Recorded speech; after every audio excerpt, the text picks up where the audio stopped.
Je m'appelle Mansour Kamardine, je suis originaire de Mayotte, député de ce 101e département et c'est un plaisir de venir vous voir ici pour parler des questions liées à l'environnement, aux questions de souveraineté qui sont des sujets de l'environnement et notamment de la vague migratoire qui frappe Mayotte parce que cette vague pose des questions majeures, des questions de souveraineté. Et ce sont des questions qui me prennent à cœur à titre personnel.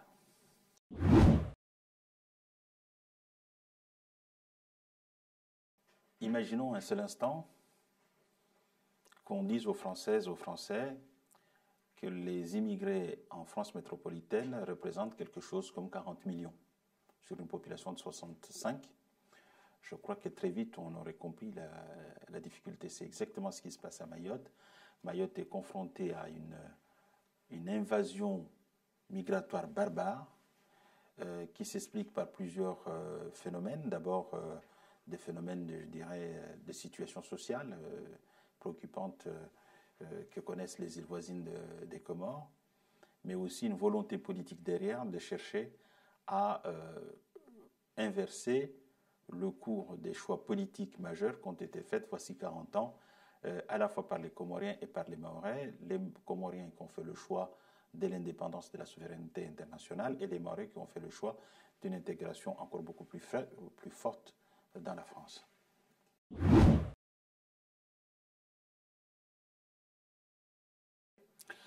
Il est vrai que ce qui fait le mal français, c'est le non-dit. Or, aussi longtemps qu'on nommera pas les choses, je pense qu'elles n'apporteront pas des vraies réponses aux vrais enjeux qui se posent à nous aujourd'hui et demain. Oui, à Mayotte, nous assistons à une situation de grand remplacement. Deux chiffres.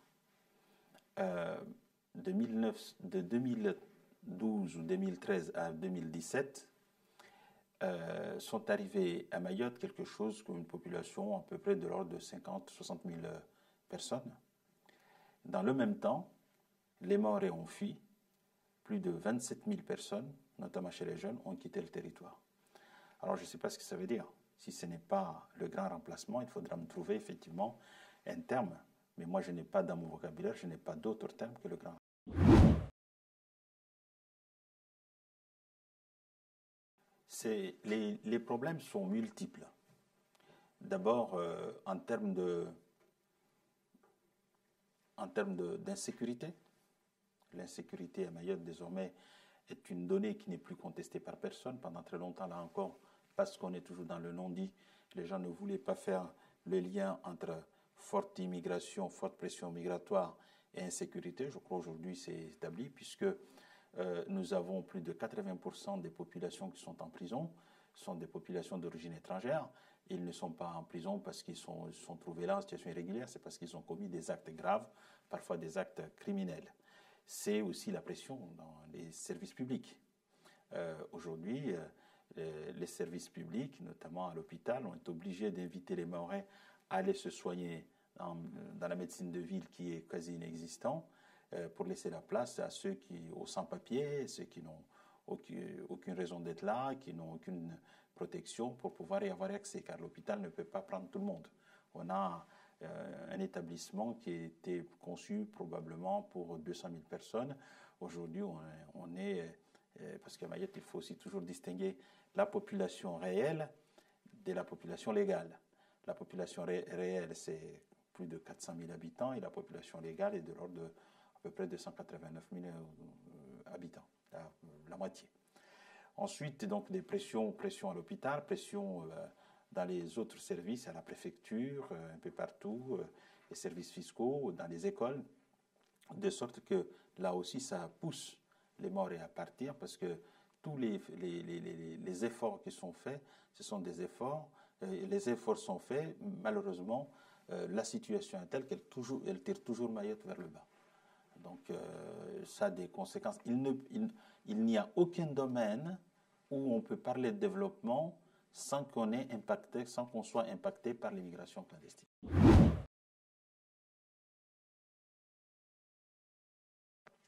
La réponse, elle n'est pas aujourd'hui, elle n'est pas au rendez-vous. Heureusement que les Maoris ne se laissent pas toujours faire, qu'ils sont obligés de se battre pour exister chez eux, pour qu'ils puissent retrouver la paix chez eux. Bref, nous devons encore construire le régalien à Mayotte.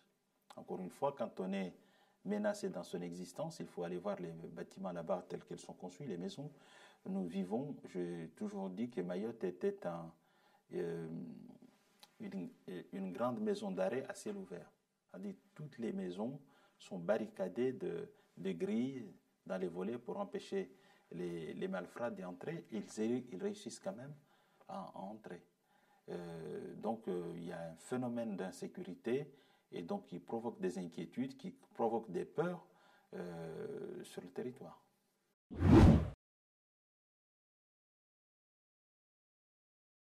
Un laisser-aller politico-administratif, une volonté politique qui a manqué au rendez-vous, probablement un souci de ne pas heurter la communauté internationale, donc une lâcheté de nos gouvernants, notamment à partir de 2012, comme je l'ai indiqué. Parce que le phénomène migratoire, compte tenu des relations qu'on pu avoir pendant très longtemps, a toujours existé, mais dans une moindre mesure. Le phénomène a complètement déraillé à partir de 2012 par les décisions politiques qui ont été prises sous François Hollande et avec à l'époque un préfet qui est venu nous expliquer que lui-même étant un produit de l'immigration, il ne pouvait pas combattre l'immigration. Et donc ils ont laissé les choses se faire. Je disais en 5 ans, vous avez plus de 50 000 personnes qui arrivent clandestinement à Mayotte et donc les choses ont déraillé complètement. Et aujourd'hui encore, on continue parce que pendant longtemps, on n'a pas senti cette volonté ferme d'empêcher l'arrivée à Mayotte. Les côtes mahoraises sont à 70 km des côtes anjouanaises.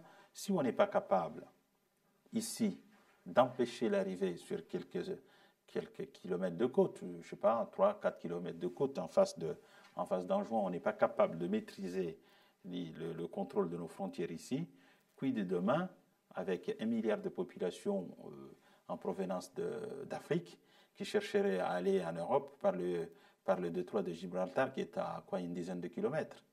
Là, on est à 70 kilomètres de séparation, et sur 2 kilomètres de rivage ici, on n'arrive pas à contrôler. Quid de demain Donc, je crois que ceux qui en Europe minimisent les effets dévastateurs de l'immigration se trompent.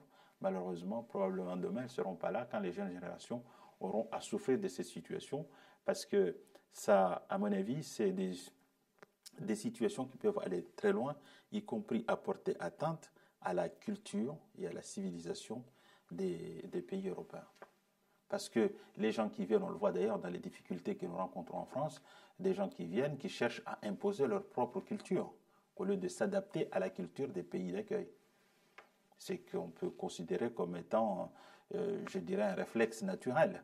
D'où cette nécessité quand même, non pas de créer des bunkers de nos frontières, mais d'avoir une maîtrise et de savoir qui peut venir chez nous et qui ne peut pas venir chez nous.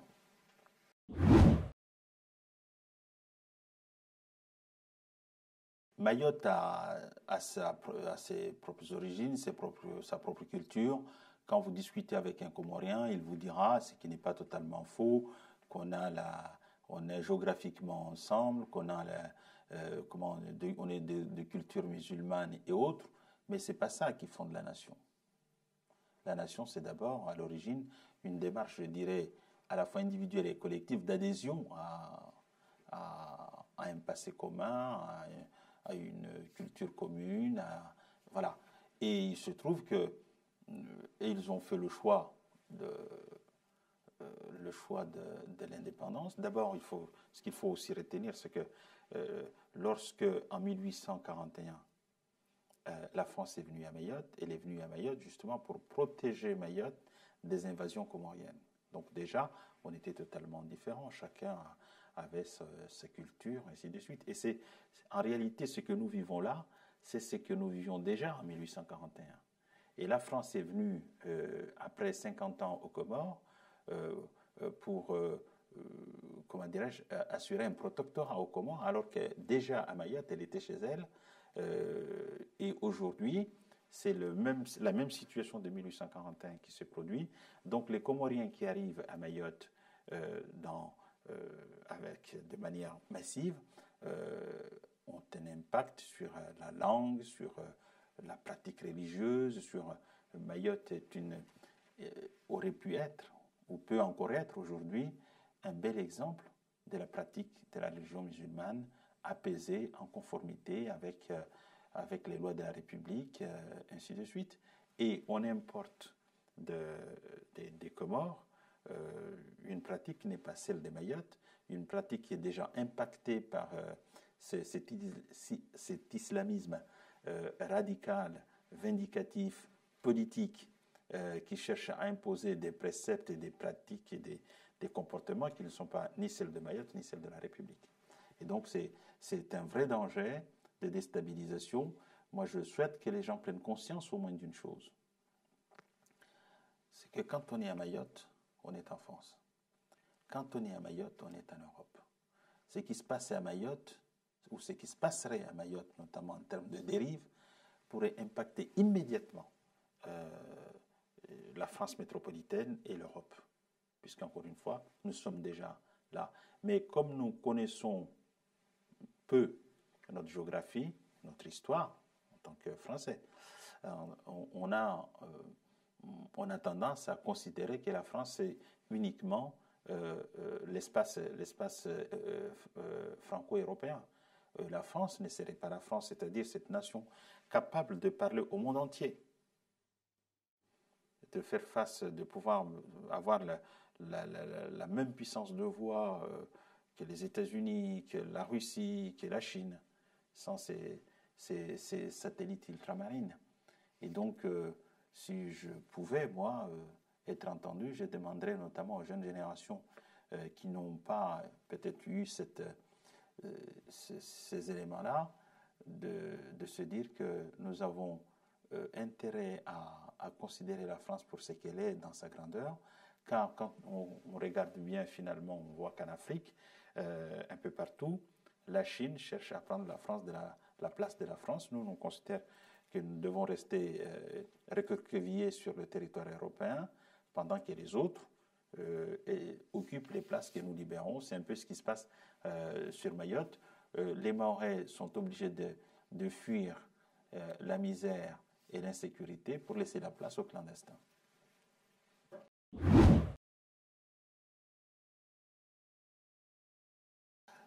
L'idée à Mayotte n'est pas de fermer de manière intangible les frontières. Une immigration, quand elle est en dessous de 1%, elle peut être conçue comme une chance. Elle peut être aussi conçue comme voilà, à ce niveau-là. Mais une immigration, un envahissement barbare, parce qu'il n'y a pas d'autre terme, qui fait qu'aujourd'hui, plus de la moitié, 52-54% des populations sont d'origine étrangère, là, on n'est pas une chance, c'est une menace.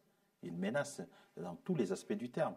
Une menace en termes culturels, une menace en termes identitaires, en termes économiques, en termes sociaux, puisque les gens qui viennent, on n'a pas les moyens de les intégrer. Et faute de pouvoir les intégrer, qu'est-ce qu'ils font? Ils doivent survivre. C'est la survie, c'est le système D. Et donc, c'est ce que je disais tout à l'heure, les phénomènes, les phénomènes de violence, des services publics où on est obligé et d'ailleurs vous me direz, c'est pas propre au département de Mayotte, mais c'est propre à la France, de toujours mieux accueillir l'étranger au détriment du français. Et c'est tout ça qui pose vraiment problème. En réalité, les fondations mêmes de la société mahoraise sont totalement déstabilisées. Et c'est ça qu'il faut éviter. C'est pour cela que, s'agissant de Mayotte, je pense que c'est un sujet, contrairement à une idée reçue qui pourrait considérer que c'est un sujet purement local mahorais, c'est un sujet national. Parce qu'on voit là, dans un espèce de miroir grossissant, ce que pourrait être à terme et dans un proche terme la situation ici, parce que en Afrique, ils sont aujourd'hui à peu près 1 milliard, enfin ils vont être demain 2 milliards, 2 milliards 3. Et imaginons que tout le monde cherche, ou une immense majorité cherche à venir en Europe, je ne sais pas comment on ferait.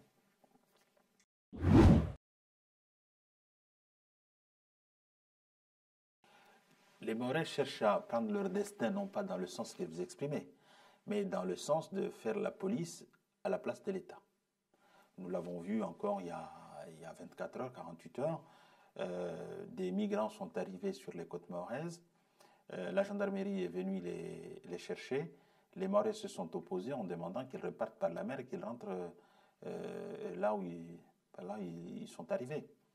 Et donc c'est ça. C'est-à-dire qu'il y a un risque où les Mahorais fassent leur propre police face à l'indigence de la réaction de l'État. Ça, c'est quelque chose qui s'exprime de plus en plus.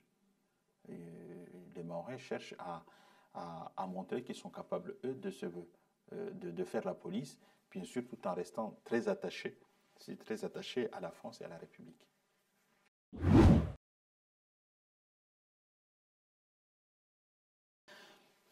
Régis Debray est un très grand militant de respect des frontières. Si nous avons fait des États avec des frontières, avec des sociétés, des cultures, des civilisations, ça, c'est parce qu'il y a un sens profond qui remonte des fonds des âges et des fonds des civilisations. Je ne suis pas sûr qu'on soit dans une impossibilité d'imposer les règles et que nous protégions notre souveraineté, nous assumions notre souveraineté sur le département de Mayotte. Je crois qu'il faut une certaine fermeté qui n'existe pas aujourd'hui ou qui, en tout cas, qui n'est pas complètement au rendez-vous. Il y a un certain nombre de mesures qui sont prises, mais à mon avis, on peut encore aller plus loin. Ce qu'il faut démontrer ici, c'est qu'il faut affirmer clairement que Mayotte est française, mais à côté de ça, parce que justement nous avons une part d'humanité très grande, tout à l'heure vous disiez que nous parlons ici d'hommes, de personnes, parce que nous avons cette part d'humanité, nous pouvons aussi tendre la main au voisinage, c'est-à-dire les aider à se développer sur place, chez eux. Nous ne pouvons pas accueillir tout le monde. Mayotte, c'est 374 km².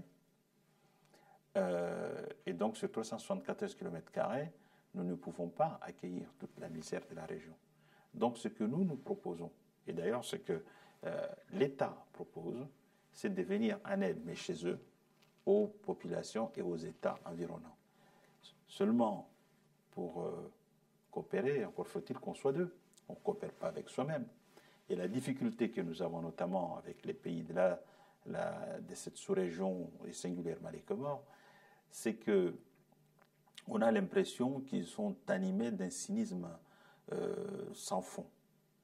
En gros, on laisse les gens aller à Mayotte, traverser la haute mer, dans des boutres qu'on appelle des kwassa, qui sont conçus pour transporter cette personne, qui partent sous le regard des forces de l'ordre, des gendarmes et autres, des côtes anjouanaises, remplies d'une trentaine de personnes au bas mot, et ils se disent, bonne chance, si vous arrivez de l'autre côté, tant mieux, si vous restez au fond, tant pis, en tout état de cause, vous ne nous poserez pas de problème de ce côté-ci. C'est ce cynisme-là, je crois, que la communauté internationale doit dénoncer et dire comment on veut vous aider. Mais ne laissez pas cette exploitation, comment on appelle ça, de l'humain. De l'humain, car c'est vraiment choquant. Et d'ailleurs, on le voit souvent quand il y a des drames, parce qu'il y a des drames qui se produisent à l'occasion de ces traversées. L'émotion est beaucoup plus vive du côté de Mayotte que du côté des Comores, alors qu'on vient de perdre des proches. C'est ça aussi ce qui est dramatique. Et je crois qu'aussi longtemps du côté des Comores, ils ne prendront pas la conscience du danger dans lequel il met leur population, il sera difficile. Mais nous avons ici, si la volonté politique vient, nous aurons la possibilité de pouvoir démontrer qu'on a la capacité de repousser et qu'on continue à leur tendre la main pour les aider dans leur développement.